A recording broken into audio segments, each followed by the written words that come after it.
विद्यार्थी आश्रमशाळा मृत्यू प्रकरण, सत्यशोधक शेतकरी सभा, सत्यशोधक ग्रामीण कष्टकरी सभेचं निवेदन, संबंधितांची न्यायालयीन चौकशीवर ठोस कारवाई करण्याची मागणी.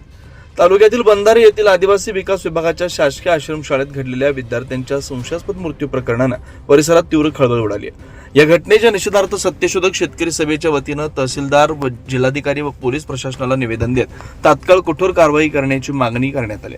निवेदनानुसार इयत्ता तिसरीत शिकणारा विद्यार्थी ब्रायन राहुल गावित याचा मृतदेह 4 एप्रिल 2026 रोजी शाळेच्या परिसरातील सेप्टिक टँकमध्ये आढळून आला. ही घटना अत्यंत गंभीर, संतापजनक व संशयास्पद असल्याचं नमूद करण्यात आलं. विद्यार्थी 3 एप्रिल पासून बेपत्ता असताना शाळा प्रशासनानं कोणतीही तत्पर कारवाई केली नाही. पालकांना वेळेवर माहिती देण्यात आली नसल्याचा आरोप करण्यात आला. याशिवाय यापूर्वी अशा प्रकारच्या घटना घडून संबंधित अधिकाऱ्यांकडून ठोस कारवाई न झाल्यामुळे प्रशासनाच्या निष्क्रियतेवर प्रश्नचिन्ह उपस्थित झालं. या पार्श्वभूमीवर सत्यशोधक शेतकरी सभेनं पुढील प्रमुख मागण्या केल्या. शाळेचं व्यवस्थापन संदीप दौलत सैदानी व संबंधित कर्मचारी व जबाबदार व्यक्तींवर प्रचलित कायद्याने तसेच पोक्सो कायद्यानुसार गुन्हा दाखल करावा. मुख्याध्यापक, अधीक्षक व संबंधित अधिकाऱ्यांना तात्काळ निलंबित करावा. संपूर्ण प्रकरणाची न्यायालयीन चौकशी करून निष्पक्ष तपास करावा. यापूर्वी घडलेल्या घटनांची पुनर्चौकशी करून दोषींवर कारवाई करावी. संबंधित विभागातील अधिकाऱ्यांवर फौजदारी व विभागीय कारवाई करावी.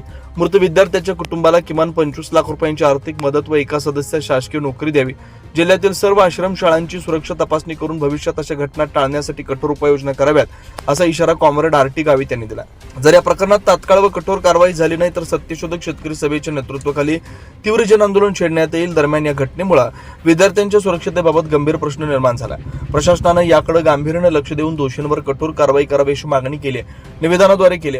निवेदनावर आर.टी. गावित, पालक राहुल गावित, निशाबाई गावित, दत्तू गावित, सचिन गावित, प्रवीण गावित, अंकुश गावित, महेश गावित, सुमित गावित, संदीप मावची, रमेश गावित, सुनील गावित, हाबेल गावित, सुशांत गावित, दिनेश गावित, अंकेश गावित, अजित गावित, अभयसिंह गावित, प्रमोद गावित, समीर गावित, आदम गावित, अविनाश गावित, सुभाष वळवी, माजी सरपंच रमेश गावित, महेश गावित, राजेश गावित आदींच्या सह्या केला.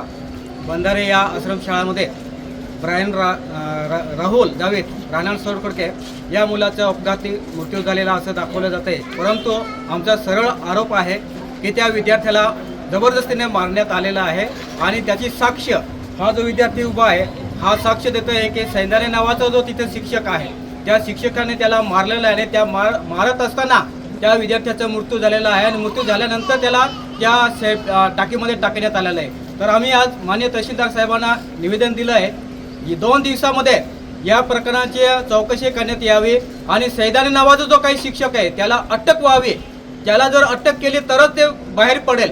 जोपर्यंत त्याला अटक होत नाही तोपर्यंत या प्रकरणाच्या शहरा लागणार नाही. आम्ही हीच मागणी केलेली आहे की सैदानेला लगेच 2 दिवसात अटक करा. जर अटक झाली नाही तर सत्यशोधक शेतकरी सभेच्या वतीने आम्ही तीव्र आंदोलन छेडू आणि त्याच्यामुळे जर कायदा सुव्यवस्था निर्माण झाली त्याला सर्वस्व जबाबदारी हे बंधारे आश्रमशाळेचे शिक्षक जबाबदार राहतील आणि आदिवासी विकास विभागाचे संबंधित सर्व अधिकारी हे जबाबदार राहतील. हे आज आम्ही सनकरकेच्या पालक आणि गावकरीच्या वतीने देत आहोत. 24 लाईव्ह महाराष्ट्र न्यूजसाठी वसंत वाणी, नवापूर, विसरवाडी.